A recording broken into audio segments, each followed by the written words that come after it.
அல்லது இருக்க போகிறதோ அல்லது இருந்ததோ அதுதான் எப்பொழுதும் நிலையான உள்ள பொருள் என்று கூறுகிறார். அதை பகவான் ரமணர் அவர்கள் சொல்லும் பொழுது அதை ஆத்மா என்றும் பரமாத்மா என்றும் நாம் எடுத்துக்கொள்ளலாம் மெய்ஞானத்தில். ஆனால் இதில் என்ன விஞ்ஞானம் இருக்கிறது என்பதை நீங்கள் உணர்ந்தீர்களானால் புரியும். அவருக்கு பட்டிருக்கிறது. இது அவர் உச்சரித்த பாடல் உள்ளது 40 என்பது அவர் உச்சரித்த ஞான மொழி. அந்த மொழியிலிருந்து என்ன வருகிறது என்றால், எது இறுதியான உண்மை, எது இறுதியான இருப்பு என்றால் இந்த உலகம் தோன்றியது சொல்றார். மறுபடியும் இந்த உலகம் எதனால் நிலைத்து நிற்கிறது சொல்கிறார். அப்புறம் இந்த உலகம் எதிலிருந்து தோன்றியதுன்னு சொல்றார். அப்புறம் இந்த உலகம் எதாலேயே ஆகிறது என்று சொல்கிறார். அதைத்தான் இன்றைக்கு பிக் பேங் தியரி விஞ்ஞானபூர்வமாக சிந்தித்து பார்ப்போம். ரமணருக்கு எவ்வளவு பெரிய மாபெரும் ரகசியம் பற்றிருக்கிறது. இது கருத்து பெயர்ப்பல்ல, ரொம்ப சிந்தித்து பார்க்க வேண்டும். இந்த இன்டர்பிரட்டேஷன் பண்ணி உண்மையான ரகசியத்தை, அதாவது நம்முடைய அறிவை வைத்து இன்டர்பிரட்டேஷன் பண்ணி இறுதி உண்மைகளை நாம் மறைத்து விட முடியாது. அப்படித்தான் நிறைய நூல்கள் மொழிபெயர்ப்பு பண்ணி நிறைய நூல்கள் தன்னுடைய நிலைமையை மாற்றப்பட்டிருக்கின்றன. வேண்டுதல் வேண்டாமை இலான் அடி சேர்ந்தாருக்கு என்பதில் இறைவன் என்ற வார்த்தையே இல்லை. இவர்கள் வேண்டுதல் வேண்டாமை இலான் வெறுப்பு வெறுப்பற்ற இறைவன் அடியைச் சேர்ந்தவர்கள் என்று கூறிக்கொள்கிறார்கள். அதல்ல. இலான் என்றால் இல்லாதவன், வெறுப்பும் வெறுப்பும் இல்லாதவனுடைய அடி, அவனுடைய அடியை சேர்ந்தால், அவனை சேர்ந்தால், எப்படி வேணாலும் வைத்துக்கொள்வோம். இதுதானே நேரடியான மொழிபெயர்ப்பு. அதில் இறைவன் என்று நாம் ஏன் சேர்க்கணும்? அப்போ சேர்க்கும்போது இன்டர்பிரட் பண்ணுறோம், பயந்து தற்காப்புக்காக அல்லது தன்னுடைய உணர்வை செலுத்த. அதல்ல பகவான் சொன்னது. இப்போ பகவான் சொல்லியிருக்க விஷயத்தை பாருங்களேன். இப்போ உலகம் எதில் இயங்குது, எதனால் இயங்குது, எப்படி இயங்குது என்பது நிரூபிக்கப்பட்ட உண்மை. முதல் ஒரு புள்ளி, அந்த புள்ளியில் ஏற்பட்ட பெரு வெடிப்பு, அதான் பிக் பேங் தியரி என்று இன்றைக்கு நிரூபிக்கப்பட்டிருக்கிறது. அப்போ அந்த பிக் பேங் தியரி என்பது என்ன? அந்த பெரு வெடிப்பிலிருந்து வெடித்து சிதறிய ஒவ்வொன்றும் கோள்களாக மாறி, அந்த கோள்களிலிருந்து சிதறிய ஒவ்வொன்றும் பஞ்சபூதங்களாக மாறி, அந்த பஞ்சபூதங்களெல்லாம் சேர்க்கையில் உருவாகி உயிர்கள் உருவாகி, அந்த உயிர்களுடைய பரிணாம வளர்ச்சியிலே மனிதன் உருவாகி, அந்த மனிதனுடைய மற்ற உயிரினங்களில் இருக்கக்கூடிய மூளையெல்லாம் சாதாரணமாக இயங்கிக் கொண்டிருக்கும் போது மனித மூளை தூண்டப்பட்டு இன்றைக்கு மனிதனால் உருவாக்கப்பட்டிருக்கிற இந்த உலகம் தோன்றியிருக்கிறது. இன்றைக்கு இருக்கக்கூடிய அத்தனை விஷயமும் அதைத்தான் முன்னிலை படர்க்கை என்று ஸ்ரீ ரமணர் சொல்லுவார். உலகம் முழுவதையும் சிந்தித்து பாருங்கள். எல்லாமே வேக்கன்ட் சைட்டாக இருந்தது. மரம் செடிகள் இருந்திருக்கின்றன, உயிரினங்கள் இருந்திருக்கின்றன. ஆனால் மனிதன் உருவாக்கிய ஒன்றுதான் இவ்வளவு பெரிய கட்டடம்.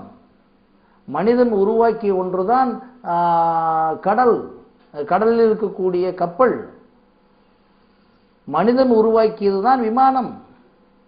மனிதன் உருவாக்கியதுதான் நீங்கள் பார்த்து கொண்டிருக்கிற இந்த கேமரா முன்னாலே நாங்கள் அமர்ந்திருக்கிற தொலைக்காட்சி.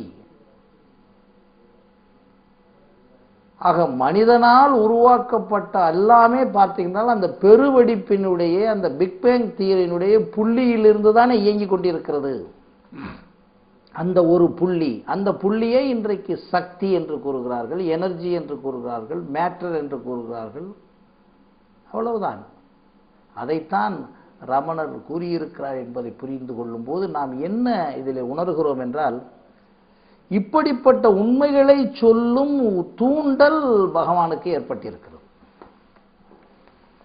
ஏன்னா அவருக்கு இதை சொல்லணும்னு அவசியம் இல்லை. இவர் இப்ப கடவுளைத்தான் சொல்லணும்னு அவசியம் இல்லை. அவர் ஒரு கான்செப்டை சொல்லணும். எப்படின்னா, எது உண்மை, நித்திய அனித்திய வஸ்து விவேகம் என்று சொன்னால் எது நிரந்தரமான உண்மை என்று நாம் பேசி இருக்கின்றோம். எது நிரந்தரமான உண்மை? இந்த உலகத்திலே எல்லாம் மாயை என்று கூறுகிறார்கள், எல்லாம் பொய்மை என்று கூறுகிறார்கள். அப்புறம் எது சுய இருப்பு என்றால் அதை பகவான் சொல்லுகிறார், சுய இருப்பு என்பது வேறொன்றும் இல்லை, இந்த உலகம் எதில் ஆனதோ, எதில் இயங்குகிறதோ, எதில் இருக்கிறதோ, எதில் இருக்கப் போகிறதோ என்ற அந்த முதல் புள்ளியை, ஆதி புள்ளியை, ஆதி மூலத்தை சொல்லுகிறார். அது அப்படியே விஞ்ஞானம் அதில் இருக்கிறது, இன்றைக்கு நிரூபித்து விட்டது. இப்போ அதைத்தான் ரமணர் விவேகானந்தர் கூட சொல்லுவார், புவியீர்ப்பு விசையை கண்டுபிடிப்பதற்கு முன்னாலே புவியீர்ப்பு விசை இந்த உலகத்திலே இருக்கிறது. அதான் உண்மையான விஷயம். காற்றுக்குள்ளே இவ்வளவு பெரிய சக்தி இருக்கிறது என்பதை கண்டுபிடிப்பதற்கு முன்னாலே, நீருக்குள்ளே மின்சாரம் எடுப்போம் என்பதை கண்டுபிடிப்பதற்கு முன்னாலே மின்சாரம் நீருக்குள்ளே இருக்கிறது, நெருப்புக்குள்ளே சக்தி இருக்கிறது, எரிசக்தி இருக்கிறது என்பதெல்லாம் கண்டுபிடிக்கப்பட்டு இருக்கிறது அல்லவா? இதை போன்றே நீங்கள் புரிந்து கொள்ள வேண்டிய மாபெரும் விஷயம், இந்த பிக் பேங் தியரியை பிக் பேங்க் பெருவெடிப்பு என்று அவர் சொல்லாமல் இது பட்டிருக்கிறதே அவருடைய மூளையின் வழியாக தூண்டப்பட்ட செய்தி தானே இது. ஆக இவ்வளவு பெரிய ரகசியத்தை ரமணர் கூறியிருக்கிறார் என்பதைத்தான் நாம் இதை சொல்ல முடிகிறது. ஏனென்றால் அவர் சொல்லும்போது, அவர் உச்சரிக்கும் போது எதுவுமற்று சொன்னார் என்பதுதான் கடைசி உண்மை. இதை புரிந்து கொண்டாலே ரமணருடைய பிறப்பினுடைய ரகசியத்தை புரிந்து கொள்ளலாம். அவர் எல்லாவற்றிலும் சொல்லுகிறார், எல்லா விஷயங்களிலும் அவர் போராடி போராடி சொல்லுகின்றார், ஒரே விஷயத்தை தீர்க்கமாக சொல்லுகின்றார். என்ன சொல்லுகிறார் என்றால், நான் என்பது நீங்கள் பார்க்கும், கேட்ட, பார்த்த, உணர்ந்த எதுவும் இல்லை, அது சுயமாக இருப்பது, ஆனால் நமக்குள்ளே இருப்பது, எல்லாருக்குள்ளேயும் இருப்பது.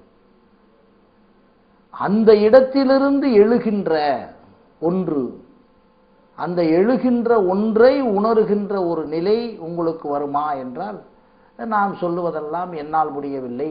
ஏனென்றால் நாம் மறுபடியும் அவர் சொல்லுவது போல தன்மை நிலைக்கு செல்வதில்லை. அவர் சொல்வது போல தன்மை நிலைக்கு செல்வதில்லை, முன்னிலை படற்கையாகவே இருக்கின்றோம். அந்த தன்மை நிலைக்குள் செல்லாமல் முன்னிலை நிலைக்கும் படற்கை நிலைக்கு செல்லும் போதெல்லாம் நீங்கள் உங்களிடம் இருப்பதில்லை என்பதை அவர் தொடர்ந்து சொல்லிக் கொண்டிருக்கிறார். அப்போ நாம எங்க டைவர்ட் ஆயிடுறோம்? இப்ப நான் உங்களோடு பேசிக்கொண்டிருக்கும் போது இதிலே நான் 2-3 விஷயங்களை வைத்து பேசிவிடலாம். எப்படி என்றால், எனக்கு பிடித்ததையெல்லாம் இதிலே புகுத்தி விடுவது, என் அறிவை கலந்து பேசிவிடுவது. இந்த இடத்துல நீங்க தெளிவா இருக்க உணர்றதுக்காக சொல்றேன். ரமணருடைய உச்சரிப்புகள் எல்லாம் எதிலிருந்து வந்தது என்பதில் இந்த விஞ்ஞானபூர்வமான ஒரு உண்மை இருக்கிறது. இப்போ ரேடியோ இருக்கிறது, வானொலி பெட்டி, வானொலி பெட்டிக்குள்ளே வரக்கூடிய செய்தி வானொலி பெட்டியிலிருந்து வந்ததல்ல. எங்கிருந்தோ ஒளிபரப்பக்கூடிய ஒன்றை வானொலி பெட்டியில் இருக்கக்கூடிய அந்த பட்டன் டியூன் பண்ணி அந்த மீட்டருக்கு வைத்தால் வானொலி பெட்டிக்குள்ளே நுழைகிறது. இதை போன்றுதான் இன்றைக்கு இணையதளம். இணையதளங்களில் நாம் ஒரு லேப்டாப்பில், கம்ப்யூட்டரில் நாம் பெற்றுக்கொண்டிருக்கிறோம். சர்ச் பண்ணும்போது, அந்த சர்ச் பண்ணும்போது அங்கிருந்து செய்திகள் நமக்கு கிடைக்கின்றன. அந்த செய்திகள் இது அல்ல, எதல்ல, இந்த பெட்டிக்குள்ளே இருந்தவைகள் அல்ல. இது தெளிவாக இருக்கிறது அல்லவா? அந்த பெட்டிக்குள் இல்லாத ஒன்று வெளியிலிருந்து வருகிறது. அந்த வெளியிலிருந்து வருவதற்கு இன்டர்நெட்டை இன்றைக்கு நாம் இயக்க வேண்டும் என்றால் நமக்கு பிராட்பேண்ட் வேண்டும், கரண்ட் வேண்டும், அதற்கு பிறகு நமக்கு அதை இயக்கக்கூடிய மவுஸ் வேண்டும், அதே மாதிரி வைரஸ் இல்லாத லேப்டாப் அல்லது கம்ப்யூட்டர் வேண்டும். இவ்வளவு இன்ஃப்ராஸ்ட்ரக்சர்ஸ் இருந்துச்சுன்னா வரும். பட் இதையே கண்டுபிடித்தது எது என்றால் ஒரு மூளைதான். இன்டர்நெட்டை கண்டுபிடித்தது ஒரு மூளைதானே. அப்போ தானாக எழுகின்றதா அல்லது நாம் நம்முடைய அறிவால் எழ வைக்கிறோமா? அங்கதான் ஸ்பார்க்கை பற்றி புரிஞ்சுக்கலாம். அதைத்தான் ரமணரை பற்றி நாம் வந்து ஆச்சரியப்பட்டு பேசுவதல்ல.